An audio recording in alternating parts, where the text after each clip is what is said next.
মঙ্গলবার একগুচ্ছ দাবিতে মালদার হবিপুর ব্লকে আন্দোলন করল ভারত মুক্তি মোর্চা, রাষ্ট্রীয় পিছড়া বর্গ মোর্চা, বহুজন ক্রান্তি মোর্চা এবং রাষ্ট্রীয় পরিবর্তন মোর্চা। চারটি সংগঠনের ডাকে ভারত বন্ধের অঙ্গ হিসাবে মঙ্গলবার পথ অবরোধ কর্মসূচি পালন করা হলো হবিপুর রাইস মিল এলাকায়। এই কর্মসূচিকে কেন্দ্র করে প্রথমে চারটি সংগঠনের সদস্যরা মিলে হবিপুর রাইস মিল সিধু-কানু মোড়ে সিধু কানুর মূর্তিতে শ্রদ্ধাঞ্জলি নিবেদন করেন।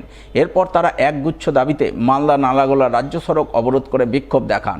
বেলা 12টা থেকে শুরু হওয়া এই অবরোধ প্রায় 3 ঘন্টা ধরে চলে বলে খবর। ঘাটিয়া লিস্টে ওটা ব্ল্যাক লিস্টে নাম রয়েছে। 70 বছর পেরিয়ে গিয়েও আজকে আমরা স্বাধীনতার স্বাদ পেলাম না।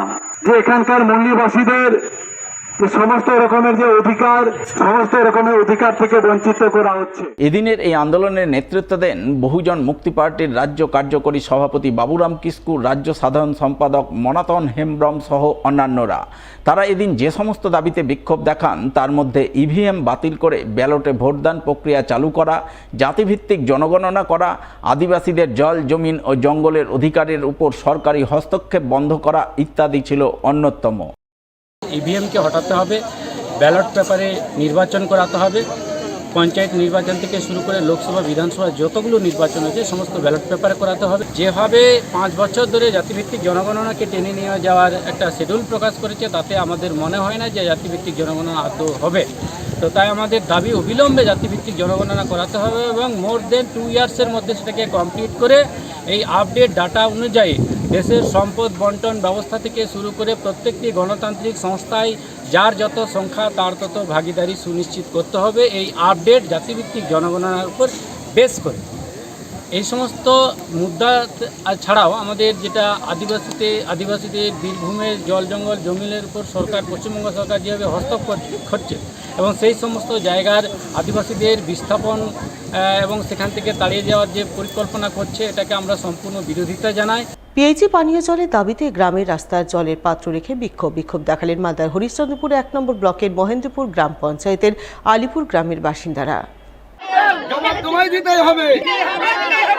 আলিপুর গ্রামে জলের জন্য অনেক কষ্টে মানুষ পড়ে আছে। বিডিও সাহেব, আপনি জবাব দাও। বিক্ষোভকারী গ্রামবাসীদের অভিযোগ, তাদের গ্রামে বর্তমানে পানীয় জলের তীব্র সংকট দেখা দিয়েছে। গ্রামে সাবমার্সিবল পাম্প থাকলেও তা বিকল হয়ে পড়ে আছে। গত প্রায় 7 বছর আগে গ্রামে পিএইচির পাইপলাইন বসেছে, কিন্তু আজ পর্যন্ত পিএইচির জল মেলেনি। পাইপলাইনে জল ছাড়া এবং বাড়ি বাড়ি জলের পাইপলাইনের কানেকশন করার দাবিতে তারা ব্লক প্রশাসনের দ্বারস্থ হয়েছেন বহুবার, কিন্তু আশ্বাস ছাড়া কিছুই মেলেনি। এই পরিস্থিতিতে তারা গ্রামের স্কুল কিংবা বাইরে অন্যের জমিতে লাগানো সাবমার্সিবল পাম্প থেকে জল আনতে বাধ্য হচ্ছেন, যার প্রতিবাদে আজ তারা গ্রামের রাস্তায় বিক্ষোভ দেখাচ্ছেন। তাদের একটাই দাবি, দ্রুত বাড়ি বাড়ি পিএইচির পাইপলাইনের জল সরবরাহের ব্যবস্থা করা। আমাদের গ্রামের জলের জন্য খুবই অবহেলার মধ্যে দিন কাটাচ্ছে।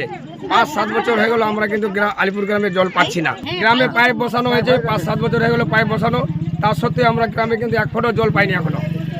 পুরো গ্রামে একদম জলের জন্য খুব অসুবিধায় পড়ে। বাড়ি বাড়ি কানেকশন, কিছু বাড়ি কানেকশন হয়েছে কিন্তু জল এখনো পৌঁছায়নি। বিডিও সাহেবের কাছে খবর গেছে, মহেন্দ্রপুর পঞ্চায়েতে খবর গেছে, কেউ কোনো কথা সাড়া দিচ্ছে না। আমরা আমাদের পাইপ বসানো আছে, কিন্তু আমাদের এখনো কোনো কানেকশন নাই। খালি বলছে আজকে দেবো, কালকে দেবো, কিন্তু কোনো গুরুত্ব নিচ্ছে না। এটা আমাদের সরকারের কাছে বিশেষ অনুরোধ যে আমাদের এই পাড়াটার জন্য কেন কেউ ভূক্ষেপ করছে না। প্রায় পাশে মন্ত্রী আছে, মন্ত্রী কোনো ভূক্ষেপ করছে না। আমাদের মেম্বার আছে, আমাদের গাঙ্গর বুথের, সেও ভূক্ষেপ করছে না। তাহলে আমরা কীরকম বসবাস করবো?